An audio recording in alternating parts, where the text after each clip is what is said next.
హల్లెలూయా, హల్లెలూయా.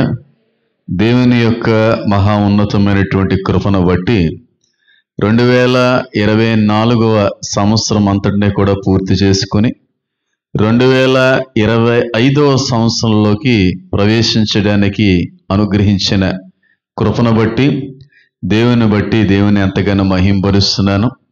నిజంగా 2024వ సంవత్సరంలో మీరు ఏం సాధించారండి, మీరు ఏమి సంపాదించారండి అని కానీ నేను ప్రశ్న వేయగలిగితే మీరు జవాబు చెప్పగలిగేటువంటి రీతిలో ఉన్నారా లేదా అనేది ఒకసారి మీరు ప్రశ్నించుకోవాలి.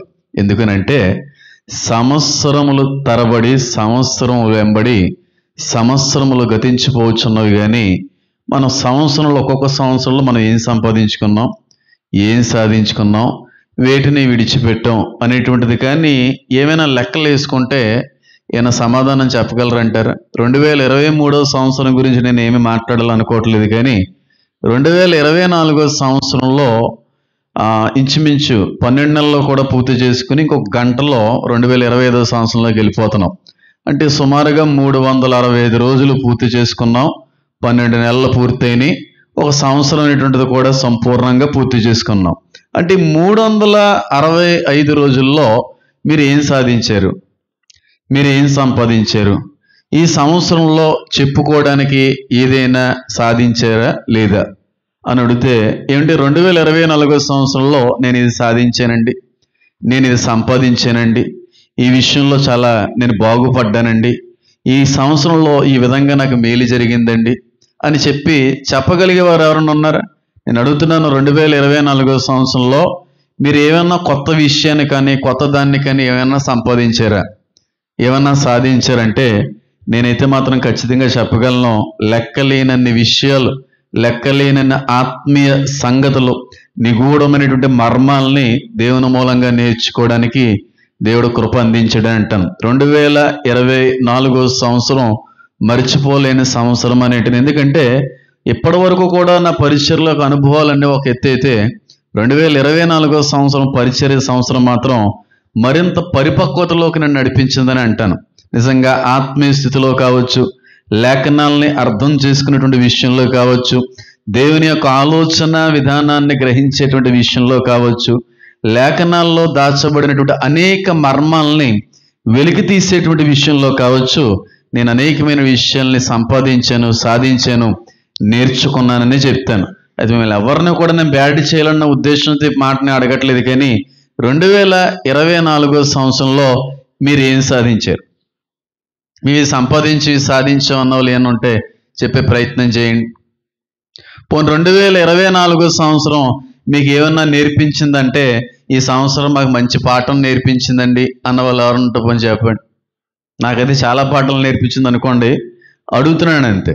ఏదైనప్పుడు కూడా సంవత్సరం వెంబడి సంవత్సరం గతించిపోతుంది, కానీ ఏమి సాధించాం ఈ సంవత్సరంలో, ఈ సంవత్సరంలో ఏం సంపాదించాం అనేటువంటి విషయానికి మనం పరిశీలించగలిగితే శూన్యంగానే కనబడుతుంది తప్ప సాధించింది మాత్రం ఏమీ కనబడట్లేదు. అవునంటారా కాదంటారా?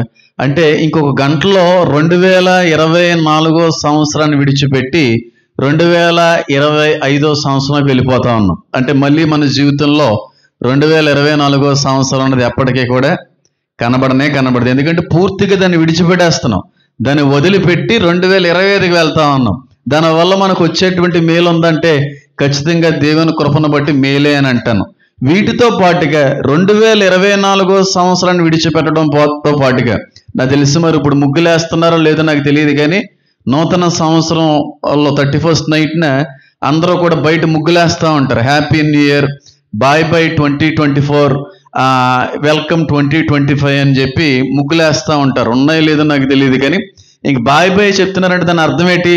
ఇంక నీకు నాకు సంబంధం ఏమీ లేదు, నేను నిన్ను వదిలేస్తున్నాను, నువ్వు నన్ను వదిలేస్తున్నావు, కాబట్టి నేను విడిచిపెట్టి 2025వ సంవత్సరానికి వెళ్ళిపోతున్నాం అనేటువంటి విషయాన్ని దాన్ని బట్టి మనకు అర్థమవుతాం. అయితే 2024వ సంవత్సరంలో ఈ ఆఖరి రోజుల్లో మనం ఏం విడిచిపెట్టబోతున్నాం అంటే సంవత్సరాన్ని ఖచ్చితంగా విడిచిపెట్టబోతా ఉన్నాం. అలాగే కొత్త సంవత్సరంలోకి వెళ్ళిపోయే సమయంలో చాలా వాటిని బయట విడిచిపెట్టడానికి ఇష్టపడతా ఉంటాం. వీటిని చెప్పండి.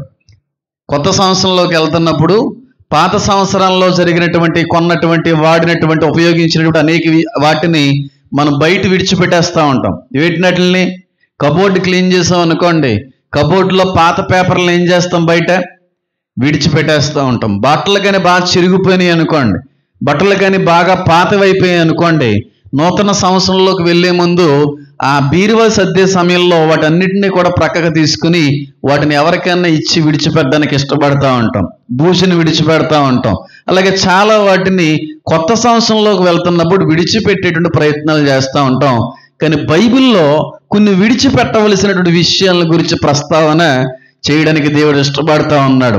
పేపర్లు విడిచిపెట్టడం, 2024 సంవత్సరాన్ని విడిచిపెట్టడం, పాత బట్టలను విడిచిపెట్టడం కాదు, కానీ నూతన సంవత్సరంలోకి నువ్వు ప్రవేశించబోతున్నప్పుడు నువ్వు అడుగు పెట్టేటువంటి సమయంలో విడిచిపెట్టవలసినవి ఏమైనా ఉన్నాయా అనేటువంటి ఆలోచన కానీ చేసినట్టయితే బైబిల్ స్పష్టమైన రీతిలో ఇంచుమించుగా 10 నుంచి 14 విడిచిపెట్టవలసినటువంటి అంశాలను గురించినటువంటి మాటల్లో బైబిల్లో నమోదు చేయబడ్డాయి. అయితే 2024తో పాటుగా మనం విడిచిపెట్టవలసినవి ఏంటి? అందరికీ ఇవి సంబంధించినవేనా, లేకపోతే కేవలం బైబిల్ పట్టుకుని బైబిల్ని అనుసరించేటువంటి క్రైస్తవులను ఉద్దేశించి మాత్రమే మాట్లాడుతున్నాడంటే అందరి గురించి మాట్లాడట్లేదు. కానీ ఎవరైతే ఈ బైబిల్ని అనుసంధానం చేస్తా ఉన్నారో, ఎవరైతే ఈ బైబిల్ని వెంబడిస్తున్నారో, ఎవరైతే ధర్మశాస్త్రాన్ని నమ్మి విశ్వసించి దీన్ని కొనసాగిస్తా ఉన్నారో అట్టి వారు మాత్రం విడిచిపెట్టవలసిన 2 మాట్లాడడానికి నేను ఇష్టపడతా ఉన్నాను. ఎంతమంది ఇష్టపడుతున్నారు దాన్ని పరిశీలించడానికి? మేము ఖచ్చితంగా విడిచిపెడతామండి, మీరు చెప్పడం ఆలస్యం, చెప్పిన తర్వాత తప్పకుండా ఖచ్చితంగా నేను విడిచిపెడతాను అన్న వాళ్ళు ఉంటే ఖచ్చితంగా సంతోషిస్తాను. లేదండి అవి మాత్రమే విడిచిపెట్టమని అనుకుంటే నేను ఎంత వాక్యం చెప్పినప్పుడు కూడా అది వ్యర్థంగానే మిగిలిపోద్ది. అయితే ఈ సంవత్సరం వెంబడి కొత్త సంవత్సరంలోకి వెళ్ళే సమయంలో విడిచిపెట్టవలసినటువంటి 2 విషయాలు మాట్లాడదాం. మొట్టమొదటిగా సామెతల గ్రంథానికని మనం పరిశీలన చేసినట్టయితే ఆ చోట ఒక చక్కటి మాట కనబడతా ఉంది. త్వరగా పరిశీలించడానికి ప్రయత్నం అయితే చేద్దాం. చూడండి, సామెతలు గ్రంథము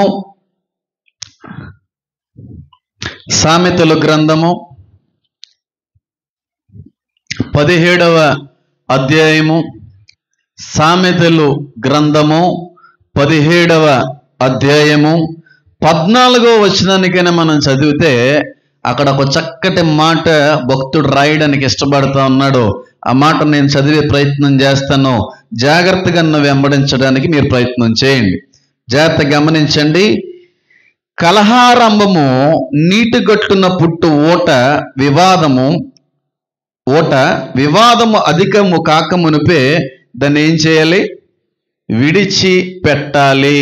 కలహము నీటి గట్టున పుట్టు ఓట వంటిది. వివాదం ఎక్కువ కాక మునిపే ఆ కలహాన్ని ఏం చేయాలంటున్నాడు భక్తుడు ఇక్కడ? విడిచిపెట్టాలి అనేటువంటి మాట అక్కడ ఉపయోగించడం జరుగుతూ ఉంది. అయితే ఈ మాట చాలా విధాలుగా నాకు అర్థమైంది. కానీ ఈ భక్తుడు దేన్నైతే పోల్చి మాట్లాడే ప్రయత్నం చేశాడో ఆ కారణాన్ని బట్టి, ఆ పోలికను బట్టి ఈ మాట మరింతగా నాకు అర్థం అవ్వడానికి దేవుడు కృప చూపాడనే అంటాను. వివాదముని ఆదిలోనే మనం ఏం చేయాలన్నాడు ఆయన? విడిచిపెట్టేయాలి. లేకపోతే అది ఏమవుతుందంటే నీటి గట్టు దగ్గర ఏర్పడినటువంటి ఓట వలె మారిపోవును అని అంటున్నాడు ఆయన. నీటి గట్టులు ఎంతమంది చూశారు? నీటి గట్టులు ఉన్నాయా లేదా? సెలయర్లు గొట్టులు వేస్తూ ఉంటారు, చెరువు గట్టు వేస్తూ ఉంటారు. ఆ గొట్టుల దగ్గర మీరు ఎప్పుడైనా చూసారు లేదో, భూమిలో నుంచి నీరు ఊరుతూ ఉంటుంది. అంటే అక్కడనే ఊరుతుందని కాదు, కానీ ప్రతి ప్రాంతంలో నీరు అనేటువంటిది ఊరుతుంది. కానీ గట్టు దగ్గర కానీ నీరు ఉదిరింది అనుకోండి, గట్టుకి ఏమవుద్ది?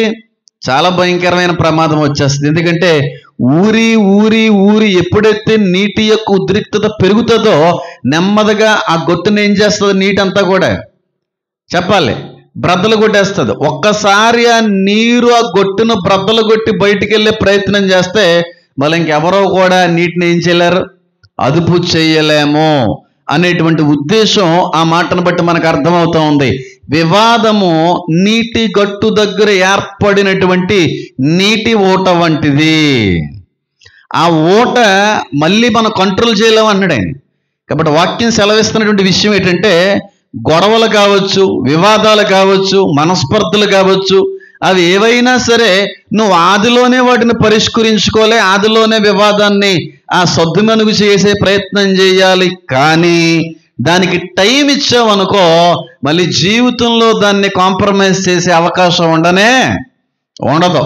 గొడవలు పడతా ఉంటారు కొంతమంది తరచుగా, ఇళ్లల్లో, కుటుంబాల్లో, స్నేహితుల్లో, సంఘస్థుల్లో, సంఘాల్లో, ఇంకెక్కడ పడితే అక్కడ గొడవలు పడడం అనేటువంటిది ఒక సహజమైనటువంటి ఒక ఆనవాయితీగానే మారిపోయింది. కాదని నేను అనట్లేదు, కానీ గొడవలు పడకూడదని చెప్తాను. ఒకవేళ పడినా ఆదిలోనే దాన్ని ఏం చేయాలి, మీరు ఆపేయాలి. అంతేగాని గొడవను కానీ పెద్ద చేసాం అనుకోండి, చిరిగి ఏమవుతుంది, చాటైపోద్ది. తర్వాత మళ్ళీ తీవ్రమైన ఇబ్బందులు పడేటువంటి పరిస్థితులు వస్తాయి. వాక్యం సెలవిస్తూ ఉంది, అర్జెంటుగా గొడవ స్టార్ట్ అవుతున్నప్పుడే ఆ గొడవల్లో నుంచి నువ్వేం చేయి, విడిచిపెట్టే. ఆ గొడవను విడిచిపెట్టే, ఆ మనస్పర్ధలను విడిచిపెట్టే, ఆ కోపాన్ని విడిచిపెట్టే. ఇద్దరు కుటుంబాలని విడగొట్టేటువంటి ప్రయత్నం చేస్తున్న గొడవని అర్జెంటుగా నువ్వు ఆపే ప్రయత్నం చెయ్యకపోతే ఆ గొడవ రేజ్ అవుతాయి. గొడవని ఏం చేయం, మళ్ళీ మనం కాంప్రమైజ్ చేయలేం. అవునంటారా కాదంటారా? కొన్ని గొడవలు ఉంటాయి, చిన్న చిన్న గొడవలు, అర్థం పర్థం లేని గొడవలు. అసలు ఎందుకు గొడవ పడ్డారంటే దానికి సరైన కారణం కూడా ఉండదు. ఆ ఆదిలోనే కానీ గొడవని కానీ పరిష్కరించుకుంటే వేరే విధంగా ఉండడం, కానీ ఆదిలో దాన్ని పరిష్కరించుకోరు. చిన్న విషయానికి గొడవని ఏం చేస్తూ ఉంటారు, పెద్దగా చేసేస్తూ ఉంటారు. దానికి గల కారణాలు ఎన్నెన్నో ఉండొచ్చు, కానీ ఆ గొడవ పెద్ద అయిన తర్వాత మాత్రం కాంప్రమైజ్ చేయడం అనేది, ఆపడం అనేది, పరిష్కారాన్ని తీసుకురావడం అనేటువంటిది మాత్రం పొరపాటును కూడా జరగదనే వాక్యం సెలవిస్తూ ఉంది. కాబట్టి ఆదిలోనే మనం గొడవలను ఏం చేయాలి, విడిచిపెట్టేయాలి. ఉంటారో లేదో చెప్పండి.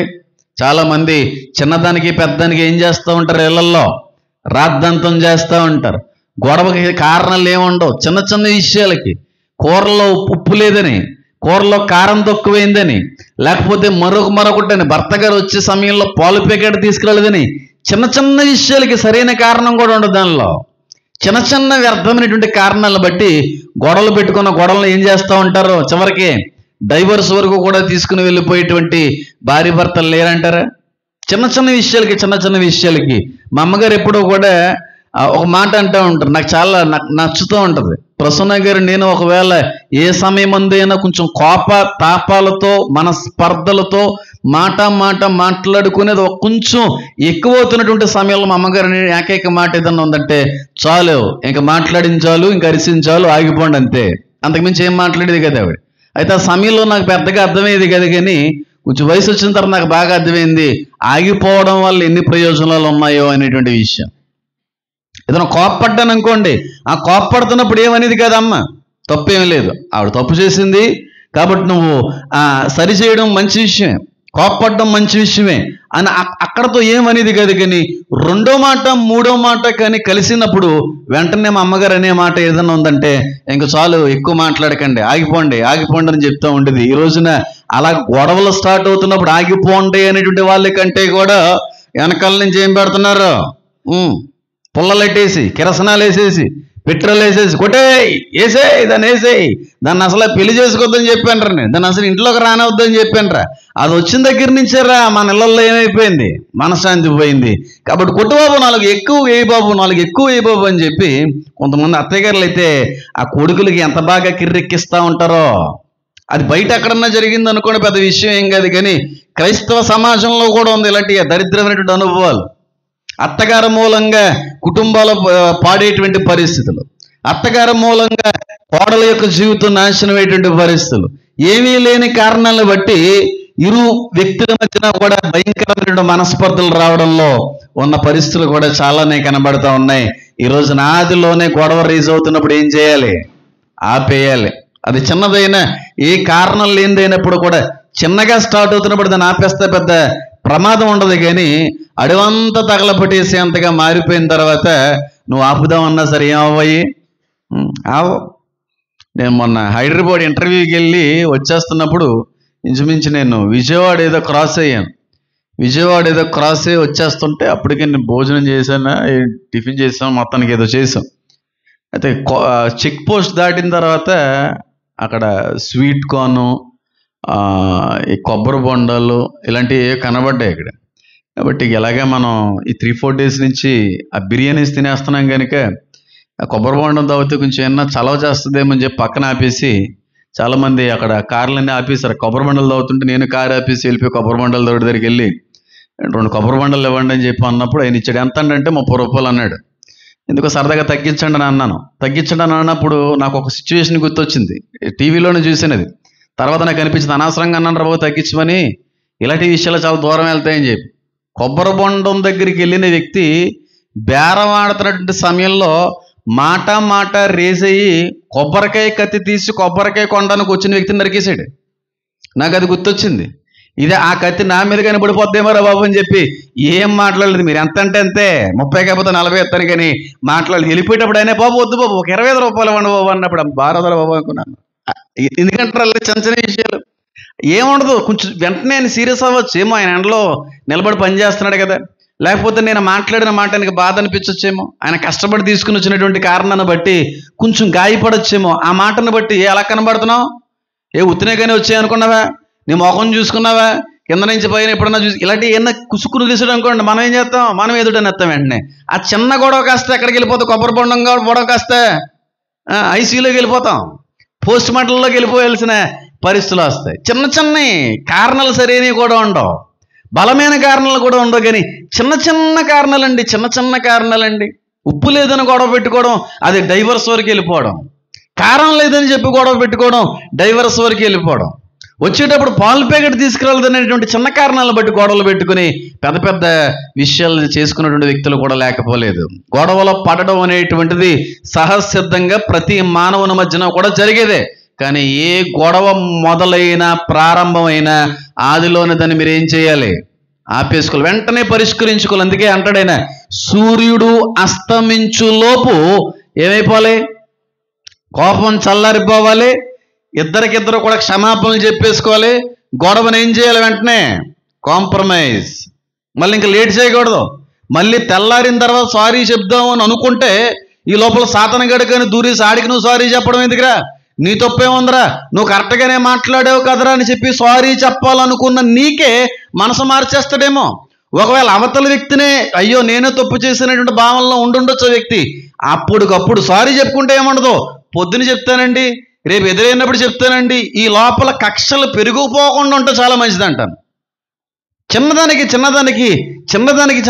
పెద్ద పెద్ద రాద్ధాంతాలు, పెద్ద పెద్ద న్యూసెన్స్లు, పెద్ద పెద్ద గొడవలు పెట్టుకున్నటువంటి సమాజంలో మనకు కనబడుతుంది. అందుకని అంటున్నాడు, నీటి గట్టు దగ్గర ఓట వంటిది ఏంటిది, వివాదము. పొరపాటును కూడా గొడవలు పెంచుకోద్దాము. నేను ఎక్కువ మాట్లాడాలనుకోవట్లేదు, ఎందుకంటే చాలా పనులు ఉన్నాయి కనుక. ఇప్పుడు ప్రతి సంవత్సరం 2-3 అయిపోతుంది, మళ్ళీ మార్నింగ్ సర్వీస్ చాలా ఇబ్బంది అయిపోతుంది కనుక చాలా స్పీడ్గానే వెళ్ళిపోతున్నాను. గొడవలు పడకండి. ఒకవేళ గొడవలు పడేటువంటి అలవాటు ఉన్నా ఆ గొడవలు పడ్డే అలవాటు నుంచి తప్పించండి అని దేవుని అడగండి. ఖచ్చితంగా దేవుడు కార్యం చేస్తాడు, ఖచ్చితంగా ఆ గొడవలో పరిష్కారాన్ని ఇస్తాడు. అంతేగాని చిన్న గొడవలను పెద్దగా చేసే కక్షల వరకు, సాధింపుల వరకు, ద్వేషాల వరకు వెళ్ళిపోతే ఖచ్చితంగా వాక్యానికి అది వ్యతిరేకమైనటువంటి అనుభవాలే. మొట్టమొదటిగా కోపాన్ని, గొడవని, వివాదాన్ని ఆదిలోనే నువ్వేం చేయాలి, విడిచిపెట్టాలి. రెండవదిగా బైబిల్ గ్రంథంలో విడిచిపెట్టవలసినటువంటి రెండవ విషయంలోకి వెళ్ళే ముందు అదే సామెతల గ్రంథానికైనా మనం పరిశీలన చేసినట్టయితే ఆ చోట ఒక చక్కటి మాటని నేను జ్ఞాపకం చేయడానికి ప్రయత్నం అయితే చేస్తాను. ఒక క్రైస్తవుడిగా మొట్టమొదటిగా విడిచిపెట్టవలసింది ఆదిలో గొడవ అయితే, గొడవ ప్రారంభంలోనే కాంప్రమైజింగ్ అనేటువంటిది చెయ్యాలి. గొడవను విడిచిపెట్టాలి, మనస్పర్ధలను విడిచిపెట్టాలి, వివాదమును విడిచిపెట్టాలి. రెండవదిగా విడిచిపెట్టవలసింది ఏంటనేది ఆలోచన చేసినట్టయితే అదే సామెతల గ్రంథము 23వ అధ్యాయానికైనా మనం పరిశీలన చేస్తే అక్కడ ఒక చక్కటి మాట విడిచిపెట్టవలసిన దాని గురించిన ప్రస్తావన కనబడతా ఉంది. 23వ సామెత 4వ వచనానికనే చదివితే అక్కడ దేన్ని విడిచిపెట్టమన్నాడు భక్తుడు ఒకసారి గమనించండి. ఐశ్వర్యమును పొంద ప్రయాస పడకము, నీకు అట్టి అభిప్రాయము కలిగినను కూడా దాన్ని ఏం చేయి. ఈసారి మీరు చదవండి, మీరు చదవండి, ఒకసారి చదవండి ఎవరన్నా పైకి. ఐశ్వర్యమును పొంద ప్రయాస పడకము, నీకు అట్టి అభిప్రాయము కలిగినను దాన్ని ఏం చేయి. డబ్బు సంపాదించాలి అనేటువంటి ఆలోచన కానీ వచ్చిందనుకో, అర్జెంటుగా ఆ ఆలోచన నువ్వేం చేయి. నచ్చ చాలా మందికి మాట, ఎందుకంటే ప్రతి ఒక్కడూ కష్టపడేది ఏం సంపాదించడానికి? 4 రూపాయలు వెనకాలేసుకోవడానికే కదండి బాబు ఈ కష్టం అంతానే, ఈ ప్రయాస అంతానే. ఈ ఉద్యోగాలు, వ్యవసాయాలు, వ్యాపారాలు పొద్దున్న లేచిన దగ్గర నుంచి రాత్రి పడుకునేంత వరకు గొడ్డులా కష్టపడడంలో గల కారణం ఏదన్నా ఉందంటే, రేపు రోజున ఏదన్నా అస్తమానం ఎవరు చూసుకుంటారండి? ఆ 4 రూపాయలు వెనకేసుకోవడానికి ఏం చేస్తున్నామండి? మేము కష్టపడుతున్నామండి. ఒకవేళ అలాంటి ఆలోచనలో డబ్బు సంపాదన కొరకు, డబ్బు వెనకేసుకోవడం కొరకు 4 రూపాయలు వెనకాల దాచుకోవాలనే ఆలోచన ఉన్నటువంటి వ్యక్తులు ఎవరైనా ఉంటే, దేవుడు మాట్లాడుతున్న మాట తెలుసా? అర్జెంటుగా ఆ ఆలోచన ఏం చేసే? ఎంతమంది నచ్చింది? నచ్చిన వాళ్ళు చేయొద్దండి. అబ్బో, దాన్ని ఆచరించే వాళ్ళు చేయొద్దండి. ఈ రోజు నుంచి డబ్బు అనే ఆలోచన మానేస్తామండి, డబ్బు సంపాదించాలనేటువంటి తలంపును మానేస్తామండి, 4 రూపాయలు దాచుకుందాం అనేటువంటి ఆలోచనలో నుంచి పూర్తిగా బయటకు వచ్చేస్తామండి అన్న వాళ్ళు చేయొద్దండి. అదేంటి ఇలా అంటున్నారు? ఎత్తనవద్దని నేను అంటలేదమ్మది. ఆయన ఎవరంటున్నారు తెలిసే మాట? బైబిల్ గ్రంథంలో అంతటి ఆస్తిపరులు లేడు, బైబిల్ గ్రంథంలో అంతటి కోటీశ్వరులు లేడు, బైబిల్ గ్రంథంలో అంతటి ధనవంతులు లేడు. అలాంటి ధనవంతుడు అంటున్న మాట తెలుసా? తన అనుభవపూర్వకంగా రాసిన, తన చివరి దశలో పంచుకున్న సాక్ష్యం ఏంటి తెలుసా? డబ్బు సంపాదించాలి అనే ఆలోచన కానీ నీ బుర్రలోకి వస్తే ఆ ఆలోచన అర్జెంటుగా విడిచిపెట్టే, అది నీకు మంచిది కాదు. అర్జెంటుగా తీసే ఆలోచన. ఎంతమంది డబ్బు సంపాదించడం కొరకు కష్టపడుతున్నారు? పోషించడానికి ఎంతమంది కష్టపడుతున్నారు? కుటుంబాన్ని నడిపించడానికి ఎంతమంది కష్టపడుతున్నారంటే, కుటుంబం నడిపించబడ్డానికి, కుటుంబం పోషించబడ్డానికి కష్టపడే వాళ్ళ కంటే కూడా 4 రూపాయలు వెనకాల వేసుకోవడానికి కష్టపడే వాళ్ళు చాలామంది ఎక్కువైపోయారు. అందుకే డబల్ డ్యూటీలు చేస్తూ ఉంటారు కొంతమంది. ఓ డ్యూటీ సరిపోతున్నట్టుగా 2వ డ్యూటీ కూడా ఎక్కేసానండి, హాఫ్ చేసేసానండి, ఇంకోటి చేసేసానండి. దేనికిరా అంటే ఏమీ కాదు, కొంచెం ఎక్స్ట్రా డబ్బులు వస్తాయి అంతే, అంతకుమించి ఏమన్నా వస్తుందా? ఆ 4 రూపాయలు ఎక్కువ వస్తాయి, ఒక పూట చేసేదాన్ని కొంచెం డబల్ ఎత్తాడు. ఆ డబల్ దేనికంటే 4 రూపాయలు వెనకేసుకోవడానికి. కానీ వాక్యం సెలవిస్తూ ఉంది, ప్రతి క్రైస్తుని యొక్క మనోనేత్రాన్ని తెరవగలిగేటువంటి మాట, డబ్బుని సంపాదించాలన్న ఆలోచన మొట్టమొదటిగా నువ్వేం చేయి? విడిచిపెట్టే. అసలు ఉండకూడదు క్రైస్తుడికి. 4 రూపాయలు వెనకేసుకోవాలి, 4 రూపాయలు దాచుకోవాలి, 4 రూపాయలు సంపాదించాలి, 4 రూపాయలు వెనకాల ఎక్కడన్నా పోగు చేసుకోవాలి. ఈ ఆలోచన ఒకవేళ నీకు ఉంటే, ఒకవేళ వచ్చినా అర్జెంటుగా చంపే, లేదంటే అతన్ని ఇబ్బంది పెడదు.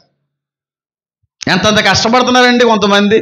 వ్యాపారాలు చేసేవాళ్ళు కావచ్చు, ఉద్యోగాలు చేసేవాళ్ళు కావచ్చు, వ్యవసాయాలు చేసేవాళ్ళు కావచ్చు, ఆఫీసులకు వెళ్ళేవాళ్ళు కావచ్చు. నువ్వు ఎంత కష్టపడుతున్నావు దేనికిరా అంటే, ఎవరైనా చెప్పేటువంటి ఏకైక మాట ఏదైనా ఉందంటే 4 రూపాయల కోసమేనండి. ఏం చేస్తారా 4 రూపాయలు అంటే? ఆ 4 రూపాయలు రూపాయి తింటానండి, రూపాయి ఏమో ఇల్లు అద్దెని ఇంకోటి కట్టుకుంటానండి, 2 రూపాయలు ఏం చేస్తానండి? దాచుకుని ఏం చేస్తారండి? చచ్చిపోయిన తర్వాత సమాధి దగ్గర తీసుకెళ్తారండి. నేను అడుగుతున్నాను, ఇలాగ అంటున్నానండి, మీరు ఏం అనుకోకండి. 10 రూపాయలు లేదు, 10 రూపాయలు కూడా చాలా ఎక్కువే. ఓ రూపాయి నీ సమాధి వరకు వస్తుందా? నువ్వు చచ్చిపోయిన తర్వాత నువ్వు ఎంతటి ఆస్తిపరుడివైనా, నువ్వు ఎంతటి గొప్పవాడివైనా, నీ బ్రతుకు కాలంలో ఎన్ని లక్షలు నువ్వు సంపాదించినా, నువ్వు చచ్చిపోయిన అనంతరం 1 రూపాయిన సమాధి వరకు నువ్వు తీసుకెళ్ళగలను అని అనిపిస్తే ఖచ్చితంగా సంపాదించు. కనీసం సమాధి వరకు కూడా తీసుకెళ్ళలేనటువంటి డబ్బు కోసం ఎంత ప్రయాసం ఎందుకంటాడు? అందుకే భక్తుడు అంటాడు, ఎందుకంటే చివరిలో మాట, వ్యర్థము వ్యర్థము సమస్తము వ్యర్థమే. నేనేదో కష్టపడితే, నేనేదో ప్రయాసపడి నేను సంపాదిస్తే నా కొడుకు కూర్చొని తిండవేటి? వ్యర్థమే అంటాడు ఆయన. అసలు ఎందుకు మనిషి కష్టపడుతున్నాడు? వ్యర్థమే అంటాడు ఆయన. సూర్యుడి కింద పడు మనిషి యొక్క ప్రయాస వ్యర్థం అంటాడు ఆయన. భక్తుడు సొలొమోను దైవ సంబంధమైన జ్ఞానాన్ని సంపాదించుకున్న వ్యక్తి అని అంటాడు, అసలు కష్టపడమే వేస్ట్ అంటాడు. ఒకవేళ ఉపయోగపడేది ఏదన్నా ఉందంటే, బ్రతుకు కాలంలో నీ భార్యతో సుఖించుము, దాని ఒక్కదాని వల్ల నీకు ఉపయోగం. లైఫ్లో నీకు ఏదన్నా ఉపయోగం ఉందంటే, దానివల్ల ఏదైనా మేలు ఉందంటే, నష్టం లేనిది ఏదైనా ఉందంటే, భార్య భర్తలుగా కలిసి జీవించడాన్ని బట్టి మేలు తప్ప మిగతా అన్ని విషయాల్లో కూడా నష్టమే అంటాడు సొలొమోను భక్తుడు. బ్రతుకు కాలం అంతిని భార్యతో తిని సుఖించమంటే అన్ని వ్యర్థమేనండి. డబ్బు ఎందుకు సంపాదిస్తున్నాను చెప్పండి? పాస్టర్ గారు అలా మాట్లాడతారేటండి, డబ్బులు లేకపోతే అలాంటి ఈ రోజున డబ్బులు లేకపోతే ఏ పని జరగదు. ఖచ్చితంగా కానీ ఆ డబ్బులు దేనికి? మన ఆకలి తీర్చుకోవడానికి, మన అవసరాలు తీర్చుకోవడానికి వరకు మాత్రమే. డబ్బు మన అవసరానికే తప్ప డబ్బు మనకి ఇష్టంగా మారకూడదు. కొంతమంది ఉంటారు, ఎంత డబ్బు పిచ్చోళ్ళరా బాబు, దసే దసే దసే దసే దసే అని పెద్ద మూట కట్టేసి హాస్పిటల్లో మొత్తం మూట ఏం చేస్తారా? చూడండి, బయటికి వెళ్ళి ఒకసారి మొత్తం ఓపెన్ చేసేస్తారు. మొత్తం ఓపెను. సంపాదించేసి దాచేసి పోగేసి లాస్ట్లో ఎవరి చేతిలో పెడతారు? పెట్టరండి. మరి ఎందుకండి అది? సమాధి వరకు రూపాయి వెళ్ళనటువంటి కారణం తెలిసి కూడా, విషయం తెలిసి కూడా డబ్బు సంపాదన మీద ఉన్నటువంటి ఆలోచన అర్జెంటుగా విడిచిపెట్టాలి. 4 రూపాయలు ఉన్నావా, శుభ్రంగా తిన్నావా, నచ్చింది కొనుక్కున్నావా, అవసరాలు తీరినాయా, అంతవరకే. అంతకు మించి దాచుకోవాలన్న ఆలోచన ఉండకూడదు. అందుకే దేవుడు కూడా మాట్లాడతాడు, ఒరే బాబు, ఆకాశ పక్షులు ఎగురుచున్నవి, రేపటి గూర్చి ఆలోచించవు, వాటిని పోషించేవాడు నిన్ను పోషించడా? అవి విత్తవు కోయవు, కానీ వాటికి ఆహారం ఏం చేయబడుతుంది? ఏ దినము కా దినము సమకూర్చబడుతుంది. దానికి మించిన శ్రేష్ఠులు మీరు కారా? అవి కష్టపడుతున్నాయా? అవి ఏమన్నా ప్రయాసపడుతున్నాయా? అవి ఏమన్నా అక్కడికిక్కడికి వెళ్ళి పని చేసుకుంటే సంపాదిస్తున్నాయా? ఎప్పటి ఆహారం అప్పటికి దేవుడు ఏం చేస్తున్నాడు? సమకూర్చి. ఒక మనిషి బ్రతకడానికి ఆహారము దేవుడు కృప ఉంటే చాలా తప్ప డబ్బుతో అవసరం లేదంటానండి. ఏలియా ఎంత సంపాదించాడండి, ఆయన బతకడానికి ఏం ఉపయోగపడింది? ఆ మేకమాంసం ముక్కనే, ఆ కాల్చిన అప్పాలు తప్ప అయ్యనా బతికించినాయి, అంతకు మించి ఏమన్నా బతికించినాయా? నేను చచ్చిపోయేలా ఉన్నానరా బాబు అని ఏడ్చినప్పుడు దేవుడు వేటిని పంపించాడు? డబ్బుని పంపించాడా? ఏం పంపించాడు? బ్రతకడానికి ఆహారాన్ని ఇచ్చాడు. దేవుడు మనకు ధనాన్ని ఇచ్చేది ఏకైక కారణం ఏదంటే శుభ్రంగా తినేసి హ్యాపీగా దేవుని స్తుతించడానికి. అందుకే డబ్బు దాచుకోవడం కాదు. పాస్టర్ల గురించి కూడా దేవుడు అంటాడు, నువ్వు వెళ్ళే సమయంలో ఏ జూలునైనను సంచినైనను నీ వెంట తీసుకుని వెళ్ళకూడి. చిన్నతనం నుంచి కూడా నా దగ్గర చాలా రకాలైన పర్సులుండి, నాకు అన్నిటి కలెక్షన్ అంతే, కొనేయడం అంతే ఇష్టం నాకు. కొన్ని పర్సులు ఉన్న దగ్గర డీజిల్ అని, ప్రాడా అని, మంచి మంచి పర్సులు కొనేసేవాడిని. కానీ ఎప్పుడు కూడా వాడేవాడిని కాదు, మెయింటైన్ చేసేవాడిని కాదు. మామూలుగా డబ్బులు జోబీల్లో పెట్టుకోవడమే అయింది తప్ప పర్సులో పెట్టుకుని జోబీలు మళ్ళీ పర్సు పెట్టుకోవడం అనేది అనుకునేవాడిని, కానీ పని అయ్యేది కాదు. ఎందుకంటే దేవుడికి అది ఇష్టం లేని పని. అది అసలు పర్సు అనే ఆలోచనే ఉండకూడదు. 4 రూపాయలు సంపాదించావా, శుభ్రంగా తినండి. నేను మళ్ళీ చెప్తున్నాను చూడండి, నచ్చింది తినండి, హ్యాపీగా లీడ్ చేయండి, హ్యాపీగా కొనుక్కుని నచ్చింది వండుకుని తినేయండి. అవసరాలు ఏ అవసరం ఉంటే ఎన్ని కొనుక్కు తినండి. మిగిలితే అన్న దేవుడి పేరట లేదంటే బేదలకు ఇవ్వండి, అంతకు మించి దాయకండి. నేను చేసే పని అది. శుభ్రంగా తినండి. దేవుడు 4 రూపాయలు నీకు ఇస్తున్నాడంటే నువ్వు కష్టపడ్డానికి ఓపిక, శక్తి, ఆరోగ్యం, ఆయుష్ దేవుడు నీ శరీరానికి ఇస్తున్నాడంటే తినడానికే, దాచుకోవడానికి కాదు. కానీ మనం ఏం చేస్తున్నాం? తింటే అరుగుపోద్దండి, తింటే పోయేదానికి ఎందుకండి? మరి ఎందుకండి? పీలిస్తే పోయి గాలి కోసం మళ్ళీ పీల్చడం, ముక్కు మూసుకొని సాగు పోతుంది కాబట్టి తినరంటే ఇల్లు. మరి గాలి పీలిస్తే మళ్ళీ బయట పోదా? ఎందుకు? పోయేదానికి ముక్కు పోసే, రేపు పొద్దున్న దండేసాను నీకు. సిగ్గుండాలండి. శుభ్రంగా తినాలండి, శుభ్రంగా తినాలి, నచ్చింది తినాలి, నచ్చింది కొనుక్కొని తినాలి. శరీరం క్రేవ్ చేస్తూ ఉంటుంది, కోరుకుంటూ ఉంటుంది, ఆశపడుతూ ఉంటుంది. ఇది తినాలి, ఇది తినిపించి నాకు, ఇది తినాలని ఉంది. నువ్వు ఎన్ని తినాలన్నా సరే 100 రూపాయలు లోపెడతాను, కానీ ఈ రోజు మాత్రం బొచ్చు మాత్రం నీకు అట్నంటది. సరే, ఈ పనికి మళ్ళీ చెయ్యి. అదేమో క్రేవ్ చేస్తూ ఉంటుంది పాపం. శరీరం కొన్ని క్రేవ్ అంటే కోరికలు ఉంటుంది దానికి తినాలని చెప్పి. ఆ తినాలన్నప్పుడు పెట్టాలి దానికి. తిందామనుకున్నా సరే తినలేనటువంటి రోజులు, వయసు ఒకటి వస్తుంది. అప్పుడు ఎలాగైనా మంచం మీద పడతావు. డబ్బు డబ్బు డబ్బు డబ్బు అని చెప్పి డబ్బు దాచేయం కోసం నోరు కట్టేసుకుంటారేంటి దరిద్రంగా. నాకు చాలా చిరాకండి. నాకు శుభ్రంగా తినేవాళ్ళంటే చాలా ఇష్టం తెలుసా. నేను పెద్ద ఫుడ్డీని అని చెప్పి నేను మాట్లాడలే, కానీ డబ్బులు తినకుండా దాస్తారు చూడండి, పిసినాసోళ్ళగా. 4 రోజులు ఫ్రిడ్జ్లో పెట్టిన పప్పుచారుని వేడి చేసేసి, ఆ బెండకాయ ఏపేసి ఆ పాసిపోయిన పెరుగుల్లో పచ్చడి వేసుకుని తినేసి ఏం చేస్తున్నారా ఈ డబ్బులు అంటే, అమ్మో ఇంకా ఏమో అప్పులు ఉన్నాయండి. ఎందుకు చేశారో అప్పు అంటే? ఉత్తినేనండి, అవి చేయడానికి ఇవి చేయడానికి అండి. ఇంతకీ ఏం చేస్తున్నారో డబ్బులు అంటే దాసేస్తారని తినకుండా నీడు. మరి రోగాలు రాకపోతే ఏమవుతాయండి? నేను మాట చెప్తున్నాను చూడండి, సంఘస్థులందరికీ కూడా నేను హెచ్చరించి చెప్పే విషయం ఏంటి తెలుసా? ఒకవేళ డబ్బు సంపాదించగలిగే ఓపిక, శక్తి, ఆరోగ్యం దేవుడు నీకు ప్రసాదిస్తే మొట్టమొదటగా ఆ భాగంలో దేవుడికి ఇవ్వాలంటే ఇవి, రెండోది శుభ్రంగా తిను, మూడోది నీ అవసరాలను తీర్చుకో. మళ్ళీ నీకు అవసరం ఉన్నప్పుడు దేవుడు ఇస్తాడు డబ్బులు. నా దగ్గర ₹1 ఉండదు. మన ఇంటర్వ్యూలో ఆ న్యూస్ ఛానల్కి వెళ్ళినప్పుడు ఆయన అన్నారు, తాతయ్య గారి గురించి కూడా వచ్చింది ఒక టాపిక్, సతీష్ కుమార్ గురించి మాట్లాడారు. ఆయన అత మాటలు అందరూ తిట్టడమే అనుకోండి, అయితే నేను సతీష్ కుమార్ గారిని సపోర్ట్ చేసి మాట్లాడతాను ఇంటర్వ్యూలో. ఎందుకంటే ఏ సావుకుని అనడానికి నేను సరిపోను. ఆయన ప్రయాసపడ్డాడు, ఆయనే కష్టపడ్డాడు, ఆ ఇంటర్వ్యూలో ఉంటుంది. అయితే ఒక మాట వచ్చిన తర్వాత నేను ఏదో అన్నాను, మా తాతయ్య గారు చనిపోయే సమయానికి 500 ఉన్నాయి బ్యాలెన్స్లో అన్నారు. మీ అకౌంట్లో బ్యాలెన్స్ అన్నాను. గట్టిగా అయితే 2000 ఉంటాయేమో అన్నాడు. చూస్తాను. ఇదే మాట మళ్ళీ మీరు చెప్తారో లేదో చూస్తానంటాడు ఆయన. ఒకవేళ ఆ స్థితిలో నేను లేకపోతే, డబ్బు సంపాదించాలనే ఆలోచనలో నేను ఒకవేళ వచ్చేస్తే, ఆ ముందు రోజు చచ్చిపోవాలని నా డైరీలో రాసుకున్నాను అంటాడు. షాక్ అయిపోతాడు ఆ వ్యక్తి. వస్తుంది ఇంటర్వ్యూ 4th 5th టైంలో రిలీజ్ చేస్తాం. దేనికండి డబ్బు? దేనికి చెప్పండి? దాహం వేసినప్పుడు ఏం గుర్తొస్తుంది చెప్పండి? తలనొప్పి వస్తే జండుబాం, అవసరం వస్తే డబ్బు గుర్తు రావాలి. అప్పుడు వరకు దాని మీద ఆలోచన ఉండకూడదు. అది అవసరానికి మాత్రమే. అలాగని చెప్పి అత్తమాటలు నీళ్ళు తాగేస్తావా, నీళ్ళు ఇంట్లో ఉన్నాయని ఎప్పుడు తాగుతావు? అతను అవసరం వచ్చింది అప్పుడే తాగుతాం. జండుబాం ఉంది కదని చెప్పి అత్తమాటలు రాసేసుకుంటావా? నెత్తంతానే రాసుకోం. ఎప్పుడు రాసుకుంటాం? అవసరమైనప్పుడే. డబ్బు అవసరమైనప్పుడు దాని దగ్గరికి వెళ్ళండి, ఉత్తప్పుడు దాన్ని పట్టించుకోకండి, దాన్ని అసలు లెక్క చేయకండి. నువ్వు దాన్ని పట్టించుకున్నావా అది నేను పరిగెట్టిస్తుంది దాని వెనకాల. తినండి, శుభ్రంగా తినండి. నాకు చాలా చిరాకు, తినకుండా నోరు కట్టుకొని రూపాయి వెనక వేసేవాళ్ళంటే దేవుడికి ఎంత చిరాకో నాకు ఉమ్మేసేయాలని పెద్ద చెప్తున్నాను. శుభ్రంగా తినండి, శుభ్రంగా కష్టపడిది గొడ్డులా కష్టపడతారు. 8 గంటలు, 9 గంటలు, 10 గంటలు, బాగా ఇక దున్నపోతులు కూడా కష్టమేమో అంత కష్టపడతారు. నాణ్యమైన తిండి తినడానికి మాత్రం మనసు రాదు వీళ్ళకి. ఏ అంటే తినేదాన్ని పోద్దండి, పోయేదానికి ఎందుకని అంటారు. సిగ్గేట్లేదండి మీ బతుకులకి. తినాలి శుభ్రంగానే.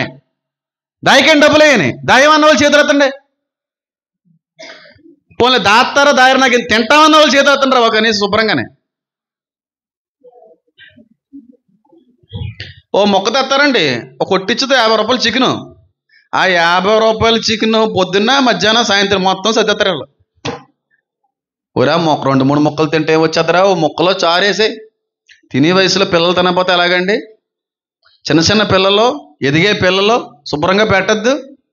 చారు వేసేసుకోరా, చారు వేసేసుకొని అన్నం అంతా కలిపేసుకొని ఎంతంత ముక్కలు ఆగిచ్చినానా హాస్పిటల్లో పెట్టిన తర్వాత ఎంతంత కట్టలు ఇద్ది. కానీ శుభ్రంగా తినాలమ్మా. డాక్టర్లు చెప్తున్నారు చక్కగా చికెన్ తినడం ఏం తప్పేం కాదు, గుడ్లు చక్కగా తినడం తప్పేం కాదు, మంచి ప్రోటీన్ ఉంది అందులో. ఎదిగే పిల్లలు నేను నోరు కట్టేస్తుంటారు కొంతమంది తల్లిదండ్రులు. ఏ అంటే తినాలంటుంది అమ్మ, ఇంకో మొక్క ఏమవుతుందో సాయంత్రం ఉంచుకో. ఇంకో ₹100 అంటే కొనుక్కోలేవా? ఒక ₹50 అంటే మళ్ళీ సాయంత్రం చికెన్ రాదా? ఆ నోటి ఆశని చంపేయడం కాదు, ఆ పిల్లల కోసం ఏమో ₹4 దేవుడు ఇస్తుంటే ఆ నోటి దగ్గర ఉన్న తిండిని కట్టేస్తుంటారు కొంతమంది తల్లిదండ్రులు చిరాగ్గానే. శుభ్రంగా పెట్టాలమ్మా. మా అమ్మగారు నాన్నగారు ఎంత కష్టపడినా సరే, ఎన్ని ఇబ్బందులు పడినా, ఎంత ఆర్థికంగా కొన్నిసార్లు సంక్షోభంలో ములిగిన మాకు మాత్రం తిండి విషయంలో ఎప్పుడూ కూడా కొరత చేయలేదు వాళ్ళు. మేము తిన్న తర్వాతే తల్లిదండ్రులుగా పిల్లలు సదుపాయం చేయవలసింది చూడవలసింది పోయి నోరు కడతా ఉంటారు. వాళ్ళు ఏమో ఆశపడతానమ్మా, ఇంకొక ముక్కయే, ఇంకానేమే గుడ్డు తొర్రు తిను, గుడ్డు సగం, ఇంకో సగం రాత్రికి మళ్ళీ. ఇటు గుడ్డు కూడా రా, ఒక ₹5 గుడ్డరే. హాస్పిటల్లో ₹5 మందు వస్తుందండి ఒక ట్యాబ్లెట్. హాస్పిటల్ తీసుకెళ్తే 2000 3000 అవుతున్నాయి. ₹100 పూర్తిగా మంచిగా చికెన్ తీసుకొచ్చి శుభ్రంగా పెట్టిన రోజులు ఉన్నాయి మీ పిల్లలకే. తింటే పోద్రా. ఎంత కష్టపడుతున్నాను నాన్న, నేను ఎంత కష్టపడుతున్నాను, మన వెనకాల వాళ్ళు ఎంత కష్టపడుతున్నారు. ఆ కష్టపడిందంతా కూడా రూపాయి దాచుకుంటే అప్పులు తెరుతాయి. రేపు అదికి చేయొచ్చు, ఇది చేయొచ్చు. ఈ వయసులో తినకపోతే ఇంకెప్పుడు తింటారండి? శుభ్రంగా పెట్టండి అమ్మ పిల్లలకి. నోటి దగ్గర ఉన్నటువంటి భోజనాన్ని కొట్టేయకండి తల్లిదండ్రులకి. దేవుడు చాలా కోపం వచ్చేస్తుంది. నువ్వు శక్తి, ఆ బలము, ఆరోగ్యం పొందుకున్నా కనుక పని చేయగలుగుతున్నావు. ఆ శక్తినిచ్చింది, ఆరోగ్యాన్ని ఇచ్చింది, మరొక నూతన దినాన్ని ఇచ్చింది కూడా దేవుడే. ఎందుకంటే ఆ దినమంతా కష్టపడిపోయి వచ్చిన డబ్బు అంతా దాచుకోవడం కాదు, శుభ్రంగా కుటుంబం అంతా కూడా సుఖశాంతులతో సంతృప్తి పొందాలని, తృప్తి పొందాలని దాస్తూ ఉంటారు డబ్బులు. పైగా కొంతమంది ఉంటారు బాగా తినే వాళ్ళని చూసి వీళ్ళు తినరు, తినేస్తుంటారండి బాగానే వీళ్ళు తినరు, తినే వాళ్ళు చూసి వేరాడుతుంటారు.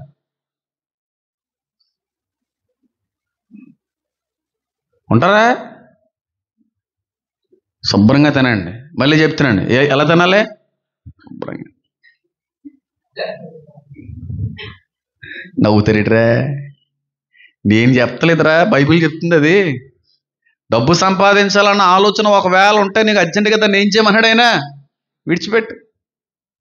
తినుము సుఖించమన్నాడైనా, తృప్తి పొందమన్నాడు. నీ నోరు బాగుగా తెరువుము, దాన్ని ఏం చేస్తాను? ఎందుకు? నోరు కట్టేసి పోతుంది, అరిగిపోతుంది, రేపు మట్టిలో కలిసిపోతుంది. చిచ్చిచ్చి శుభ్రంగా చదివాను. నాతో ఎవరైనా వచ్చిన వాళ్ళు ఉంటే వాళ్ళకి ఒక ఐడియా ఉంటుంది. శుభ్రంగా తినిపిస్తాను, శుభ్రంగానే ఇక్కడ వరకు తినిపించేస్తాను, అప్పుడు ఇంటికి తీసుకొస్తాను. నేను అలాగే తింటాను. ఇంకా దాని గురించి నచ్చింది తినాలి. ఒక వయసు వస్తుంది, తినకూడదు అంటారు డాక్టర్లు. తినాలనిపించినా సరే తినే అవకాశం ఉండదు, అప్పుడు ఎలాగో నోరు కట్టేయాలి. సంపాదించేసి ఏం చేస్తారు? ఇవన్నీ తెలిసి శుభ్రంగా కట్టకట్టేసి డాక్టర్ గారికి. అందుకే భక్తుడు అంటాడు కింద, నేను చదువుతున్నాను చూడండి, భలే ఉంటుంది అన్నమాట. ఐశ్వర్యము పొంద ప్రయాస పడకము, నీకు అట్టి అభిప్రాయము కలిగినను దాన్ని ఏం చేయి? విడిచిపెట్టు. నీవు దాని మీద దృష్టి నిలిపిన తోడనే అది లేకపోవును. నిశ్చయముగా అది రెక్కలు ధరించి ఏమైపోద్ది? ఏటి ఎగిరిపోయేది? రెక్కలు వచ్చి ఎగిరిపోతాయరా అని అంటుంటారా పెద్దలు?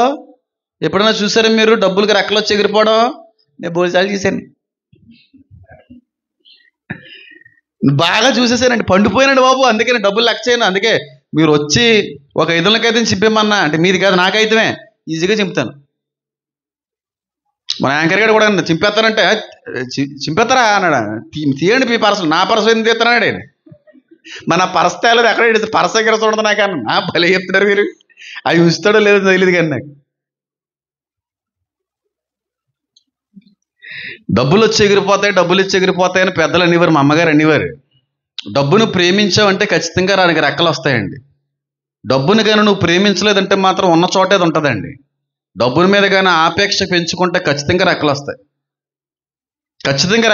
ఏదో రకమైన రెక్క, హాస్పిటల్లో అనే రెక్క, జబ్బు అనే రెక్క, అప్పు అనే రెక్క, వడ్డీ అనే రెక్క, లేదంటే బండి పాడైపోయిందనే రెక్క. చాలు, బండి పోయింది, బండి పనిచేయాలంటే 5,000 ఇవ్వాలి. 5,000 చూసి మురిసిపోయి మన బీరువాలో ఉన్న 5,000 ఉన్నా టప్పని ఎగిరిపోతుంది అంతే రాత్రికి. అది మెకానిక్ షెడ్యూడ్ పట్టిపోతాడు. దాన్ని 20,000 ఉన్నాయి, ఏం అవసరం వచ్చినా చూసుకోవచ్చు, ఇంకేం డబ్బులతో పని ఏదో అనుకుంటావు. ఏముండదు, సరదాగా హాస్పిటల్కి వెళ్తావు అంతే. 4 ఎక్స్రేలు, 4 రిపోర్ట్లుని 10,000 ఎగిరిపోతాయి అక్కడ.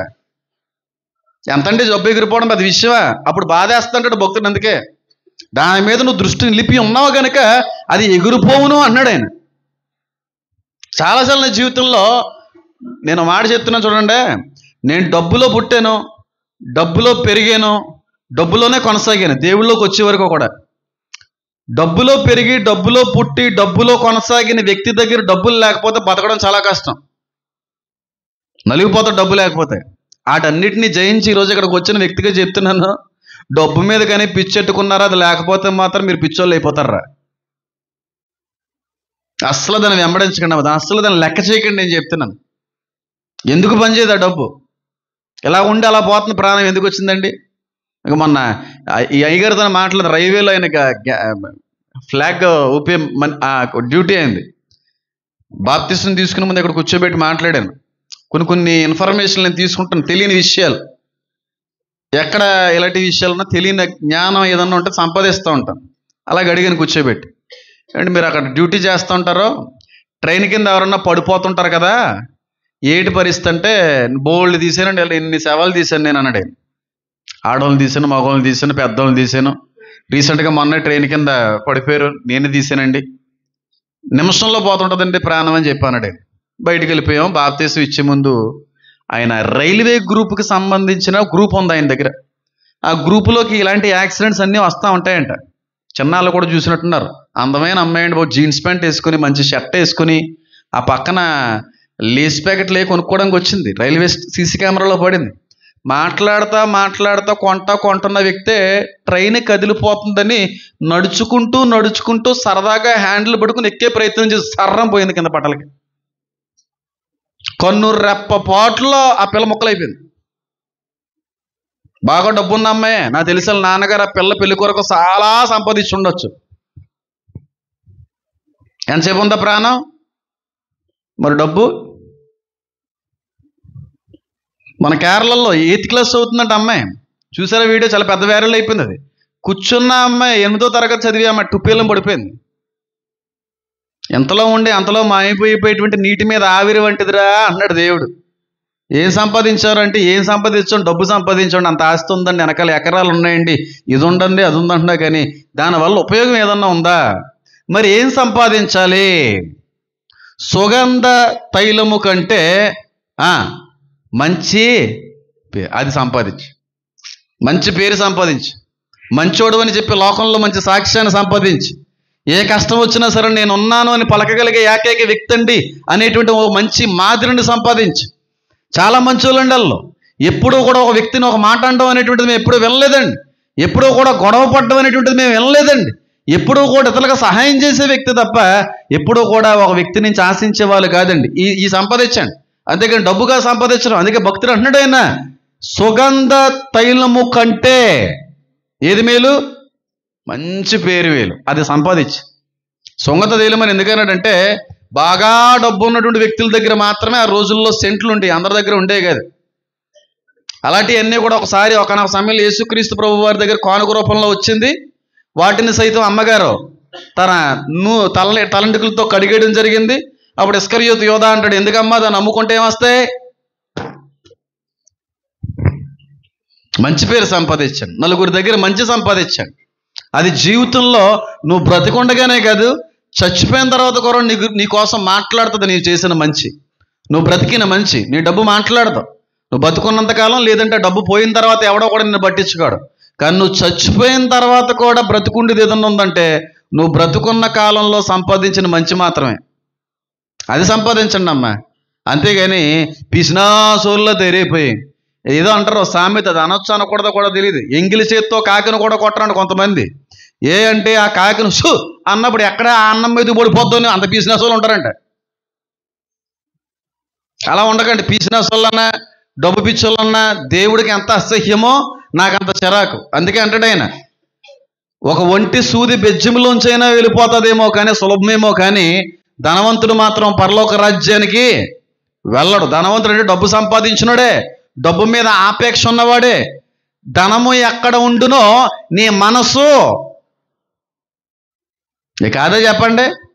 పొద్దున్న లేచిన తర్వాత బీరువాయి ఎతకట్లేదు, అకౌంట్లో బ్యాలెన్స్ను చూసుకోవట్లేదు ఎంత ఉందని, పర్సులో డబ్బులు ఎత్తుక్కోవట్లేదు, శాలరీ పడిందా లేదని చెప్పి పదే పదే చెక్ చేసుకోవట్లేదు.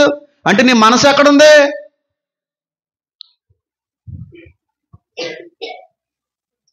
వీళ్ళందరూ క్రైస్తవులే. మళ్ళీని వీళ్ళందరూ చచ్చిపోయి మళ్ళీ పరలోకానికి వెళ్ళిపోతారు. ఎంగిల్ చేస్తే మళ్ళీ కాకిని కూడా కొట్టరేళ్ళు. నిన్న మాట అడుగుతున్నాను, ఏమనుకోకండి. ఎప్పుడన్నా రోడ్డు మీద ఒక బీద విధరాలు కనబడితే ఒక 100 రూపాయలు ఇచ్చిన అనుభవాలు ఎవరిలో అన్నా ఉంటే చెయ్యి ఎత్తండి. మనసులో 100 రూపాయలండి. కానీ నీ జీవితంలో ఎన్ని లక్షలు పెట్టి తిండి తినుంటావు, ఎన్ని లక్షలు పెట్టి బట్టలు కొనుంటావు, ఎన్ని లక్షలని పిల్లల యొక్క చదువులకి వేసుంటావు, ఎన్ని లక్షలు పెట్టి నీ ఇల్లు కట్టుంటావు. నీ జీవితంలో ఎప్పుడన్నా 100 రూపాయలు ఒక అడుక్కునే బీదరాలకు ఇచ్చిన అనుభవం ఉందా? లక్షలు ఖర్చు పెట్టి ఉంటుంటావు. 100 రూపాయలు ఒక బీదరాలకు ఇచ్చిన సాక్ష్యమే నీ జీవితంలో లేదంటే నువ్వు ఎంత దౌర్భాగ్యమైన జీవితంలో ఉన్నావో అసలు అర్థం చేసుకో. నువ్వు పుట్టుకు మొదలు ఈ రోజు వరకు సుమారుగా మీకు ఎంత ఖర్చు అయి ఉండొచ్చండి ఒక్కొక్క మనిషికి? జయ నీకు ఎంత అవుద్దిరా నువ్వు పుట్టిన దగ్గర నుంచి ఈ రోజుకి? ఎంత అవుద్దే? 10 లక్షలా? 10 లక్షలు అవుద్దా? రేయ్, నీకు 10 లక్షలు ఏంటరా రాయరు, ఎక్కువైపోతారా? 10 లక్షలా? ఏం 10 లక్షలు? హాస్పిటల్లో తిప్పడానికి అయ్యి ఉంటుంది ఆ రోజుల్లో 10,000 అంతా మీ అమ్మగారికి. 10 లక్షలండి. తక్కువలో తక్కువ మన ఆహారానికి, వస్త్రాలకి, ఇంటద్దులకి, తాగడానికి, ప్రయాణాలకి ఇవన్నీ చూసుకుంటే మనిషికి సంవత్సరం కట్టేడు తక్కువ 2 లక్షలు ఈజీగా అవుద్ది. అవుదంటారా? నెలకు ఒక 20,000కి వచ్చేవదంటారా? అంటే ఇప్పుడున్న రోజులను బట్టి స్కూల్ ఫీజులు పిల్లలకి కట్టి, పిల్లలకి స్కూల్ బట్టలు కొని, మనం బట్టలు కొనుక్కొని, ఇల్లు కట్టి, బజార్లో కొనుక్కొని, కాయగూరలు కొనుక్కొని, గ్యాస్ కట్టి, కరెంటు బిల్లు కట్టి, ఇవన్నీ అవ్వో తెలియకుండా బోల్డ్ అంత ఖర్చు అవుతుంది. నాకు తెలిసి ఒక 50 సంవత్సరాలు వచ్చిన వ్యక్తి కానీ ఉండుంటే, ఆడి కానీ పీసినాసుడు కాకపోయి ఉండుంటే, పీసినోడు అయితే మాత్రం ఆ 50 సంవత్సరాలు వచ్చినాడికి ₹1,00,000 కూడా వచ్చావు. నేను చెప్పేస్తున్నాం కదా, పీసినాసుడు కానీ కాకపోయి ఉంటే ఒక 50 సంవత్సరాలు వచ్చే సమయానికి ఖచ్చితంగా ఓ 30-40 లక్షలు అవుద్ది. సంవత్సరానికి ₹1,00,000 వేసుకున్నానే. ఇన్ని సంవత్సరాలు ఇన్ని లక్షల్లో ఒక 100 ఎప్పుడన్నా అడుక్కునే దానికి ఇచ్చావా? ఓ పేదలకు ₹100 ఇచ్చిన అనుభవాలు ఎప్పుడన్నా ఉన్నాయా నీకు? 100 కింద 10 ఇవ్వడమే చాలా కష్టం. పైకి కొంతమంది మరీ దారుణం, బెగ్గరగాలి కంటే వీళ్ళు పెద్ద బెగ్గరగాలి. ఏ టైప్ అనుకుంటున్నారా? 10 ఇచ్చి 5 ఇచ్చి వెనక్కి 10 ఎత్తాడా? అడుక్కునేవాడు మళ్ళీ ఇంకో ₹5 చిల్లర తీసుకుంటాడు. 10 ఇవ్వడానికి మనసు రాక ₹5 ఇస్తాను నీకు నేను. ఆడి బెగ్గర ఈయన బెగ్గర ఎంత దారుణం అండి అది. దేవుడు ₹4 నీకు ఇస్తున్నాడంటే చక్కగా తిని, చక్కగా ఆరోగ్యాన్ని బట్టి దేవుని ఏం చేయాలి? స్తుతించాలి. అంతేగాని దాచుకుంటే ఏమొస్తుందండి? గాడిద గుడ్డి ఏమి రాదండి, రెక్కలు వచ్చేస్తాయండి. నేను చెప్తున్నాను. నేను చాలాసార్లు డబ్బును దాచుకునేవాడిని, సరైన టైంలో కొట్టేవాడు దేవుడు. పోన్లే అమ్మాయి, ఏ అవసరం వచ్చినా డబ్బులు ఉన్నాయరా బాబు, కెనల్లో మిగిలిన అమ్మాయి అనుకునే సమయానికి కారు సెన్సర్ పోయేది, లేదంటే కారులో ఇంకోటి ఏదో పోయేది, సర్రని ఎగిరిపోయి అలా పోయింది నాకు ఆ పిచ్చి. ఎందుకు డబ్బులోనే పెరిగాను నేనండి, ఇప్పుడు లేదు ఆ పిచ్చి. ఐశ్వర్యమును సంపాదించాలనేటువంటి అభిప్రాయం నువ్వు కలిగి ఉన్న ఎడల నువ్వు దాన్ని ఏం చేయి చెప్పండి? విడిచిపెట్టు. ఇంకా చెప్పుకుంటూ పోతే చాలా విషయాలు ఉన్నాయి. అయితే సుమారుగా 1 గంట అవుతా ఉంది కనుక నేను ఇంక ముగించుకోవాలని అనుకుంటున్నాను. వదిలేండి అర్జెంటుగా డబ్బు మీద ఆలోచన వదిలేయండి, డబ్బు సంపాదించాలన్న ఆలోచన వదిలేయండి. దేవుడు ఏ సమయమున ఏ అవసరం నీకు ఏర్పడినా ఆయన తీరుస్తాడు. నన్ను నమ్మండి, నేను నా అనుభవాల్లో నేను చెప్తున్నాను. నేను ఏమీ సంపాదించుకోలేదు. చివరికి మా ఇంట్లో ఎవరికి కూడా ఇన్సూరెన్స్ కూడా ఉండదు, బ్యాంక్ బ్యాలెన్స్ ఉండదు, డబ్బులు వెనకాల వేసుకున్నది ఉండదు. కానీ ఏ అవసరం వచ్చినా సరే తీరుస్తాడన్న విశ్వాసం మాత్రం మాకు ఉంటుంది. కాబట్టి డబ్బు సంపాదించుకొని దాచుకోవాల్సిన పనే ఉంది. ఎప్పటికప్పుడు ఏ అవసరమైనా తీర్చగలిగే దేవుడు ఉన్నప్పుడు డబ్బుతో పనే ఉంది. అవసరాలు వస్తున్నాయి, అవసరాలు ఆయన తీరుస్తున్నాడు అనుకోండి, డబ్బుతో మనకు పనే ఉంటుంది. నాకు ఆ విశ్వాసం వెళ్తుంది. ఏ అవసరం వచ్చినా ఆయన తీరుతాడు. ఏ అవసరం వచ్చినండి, మన హైదరాబాద్ ప్రయాణం అవ్వాల్సి వచ్చింది అర్జెంటుగా, తీరింది అవసరం అంతే. ఎవరికీ చెప్పలేదు నేను ఆ విషయం. ఏదో రకంగా తీర్చుకుంటూ వెళ్తాడు ఆయన. అంతేగాని అవసరాలు వచ్చినప్పుడు డబ్బు ఉండాలి కదా అని చెప్పి సంపాదించడం చాలా ఇబ్బందికరమైన పరిస్థితులు తీసుకెళ్ళిపోద్దేమో. ఇబ్బందికరమైన పరిస్థితులు. మహా కోటీశ్వరులే, కోట్లు సంపాదించిన వాళ్ళే ఈరోజు బేకారగల్లా తిరుగుతున్నారు రోడ్ల మీద. డబ్బు ఉందని చెప్పి ఒక మనిషి నీకు విలువ ఇచ్చేది, అది లేకపోతే విలువ కూడా ఇవ్వడు. కానీ డబ్బు లేకపోయినా సరే మంచోడు అయితే అది ఉన్నా లేకపోయినా విలువ ఇస్తాండి. మంచి సంపాదించు, నలుగురి దగ్గర మంచి పేరు సంపాదించు, నలుగురి దగ్గర గొప్పోడండి మంచోడండి అనేటువంటి మాటను సంపాదించు, చాలు. డబ్బు కాదు. డబ్బు అనే ఆలోచన ఉంటే అర్జెంటుగా ఏం చేయి రోజున చెప్పండి? విడిచిపెట్టండి. చక్కగా వచ్చిన శాలరీ వచ్చిందా, దేవుడికి ఇవ్వాలని అనిపించిందా, దేవుడికి ఇచ్చావా, నచ్చింది కొనుక్కో. బట్ట నచ్చిందా నీకు, ఆ షర్ట్ నచ్చిందా, కొనుక్కో, శుభ్రంగా వేసుకో. నీకు అది నచ్చిందా, తినాలనిపించిందా, శుభ్రంగా తిని. మీ అమ్మగారికి ఏమైనా కొనాలనిపించిందా, మీ నాన్నగారికి ఏమైనా పెట్టాలి, కొనే. మరి వచ్చే నెల ఆయన ఇస్తాడు, శుభ్రంగా తినండి, శుభ్రంగా వచ్చి పెట్టుకోండి, శుభ్రంగా మీ అవసరాలు తీర్చుకోండి, మీ ఆశలు తీర్చుకోండి. అంతేగాని వ్యర్థమైన ఆశలు తీర్చుకోమని అనట్లేదు. అంతేగాని కష్టపడిపోయి అప్పు తీర్చడానికి, ఆ బంగారం విడిపించడానికి, ₹4 వెనకేసుకోవడానికి పోగేస్తారు. సరే ఏం దెబ్బ కూడా ఎత్తాడు, మొత్తం ఎగిరిపోతాయి. చాలా చిరాకు. అది 2025లో మన సంఘంలో కనబడకూడదని నేను కోరుకుంటున్నాను. తీసేయండి. ఏ అవసరం, ఏ దినపు అవసరం ఆ దినాన్న దేవుడు తీర్చును. ఏ దినపు ఆకలి ఆ దినాన్న తీర్చును. దేవుడు పోషించే దేవుడు, అవసరాలు తీర్చే దేవుడు. కాబట్టి ఆలోచన మనం ఏం చేయాలి? విడిచిపెట్టాలి. ఇంకా ఏమన్నా చెప్పనా ఆపేనా? 12 అవుతా ఉంది కనుక నేను ముగించుకుంటాను. చిన్న ప్రార్థన చేసుకుందాం. కళ్ళు మూసుకోండి. నా దేవా, నా తండ్రి, నా ప్రభువా,